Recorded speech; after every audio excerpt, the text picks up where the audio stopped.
AITA for refusing to take my girlfriend back after she cheated, just to see if she still had it? I'm 30M, currently grappling with one of the toughest situations I've ever faced, and I need some outside perspective to help me sort through the mess. Let me set the stage. I've been dating my girlfriend, Rachel, 27F, for a little over 2 years. From the moment we met, she swept me off my feet. Rachel is magnetic, confident, witty, and the kind of person who lights up a room without even trying. She's also incredibly intelligent and shares so many of my passions. We're both huge sci-fi nerds. We've spent countless weekends binge-watching The Expanse and arguing about the best Star Wars trilogy, and we love hosting board game nights with our friends. Over the past 2 years, our relationship has felt rock solid. Sure, we've had the occasional fight like any couple, but nothing major. We were even talking about moving in together soon. Rachel was my best friend, my partner, and someone I genuinely envisioned a future with. Then, 3 weeks ago, everything came crashing down. It started with a conversation, seemingly out of nowhere. Rachel sat me down one evening after dinner and told me she had something to confess. Her tone was serious, and she looked like she was about to cry. My stomach dropped instantly. She told me she cheated on me. I don't even think I processed it at first. I just sat there, staring at her, waiting for her to say it was some kind of terrible joke. When she didn't, I managed to ask, "What do you mean?" because my brain refused to connect the dots. Rachel admitted that during a recent night out with her girlfriends, she hooked up with a guy she met at a bar.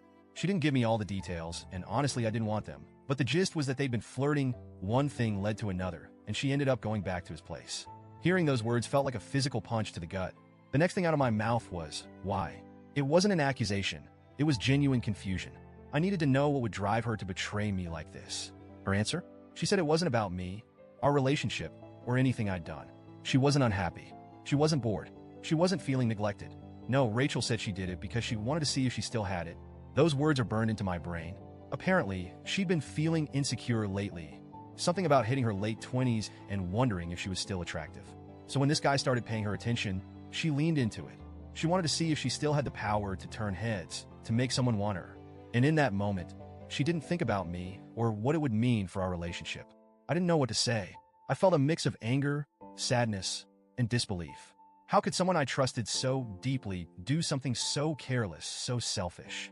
Rachel started crying at this point, saying it was a stupid, impulsive mistake and that she regretted it immediately.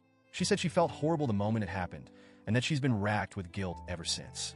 She begged me to forgive her, swore it would never happen again, and told me how much she loves me. But here's the thing, I don't know if I can get past this.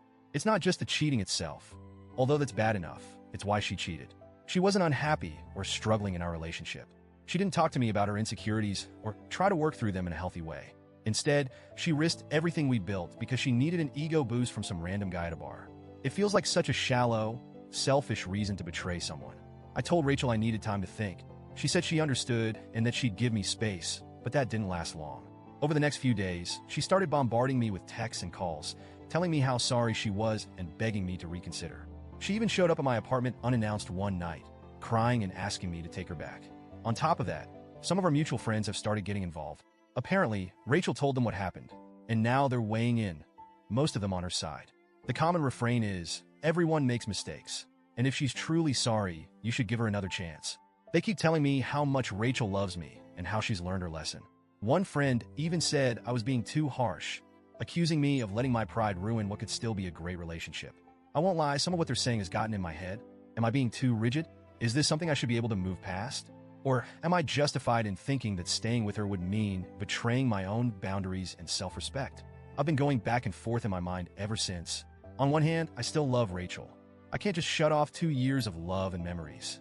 There's a part of me that wants to believe her when she says it was a one-time mistake, that she's truly sorry and that it won't happen again. But on the other hand, I can't shake the feeling that something is broken now, something that can't be fixed. I trusted Rachel completely, and she shattered that trust. Even if I forgave her, would I ever be able to fully trust her again? Or would I always be wondering if she'd give in to another moment of insecurity down the line? Then there's the matter of my own self-respect.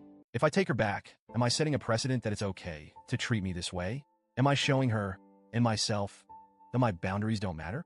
It's been 3 weeks since her confession, and I still don't have answers. Rachel hasn't let up in her efforts to win me back, and the pressure from our friends isn't helping. I feel like I'm being pulled in a million different directions, and I don't know what to do. So, Reddit, AITA for refusing to take her back? Am I being unreasonable? Or am I right to stand my ground?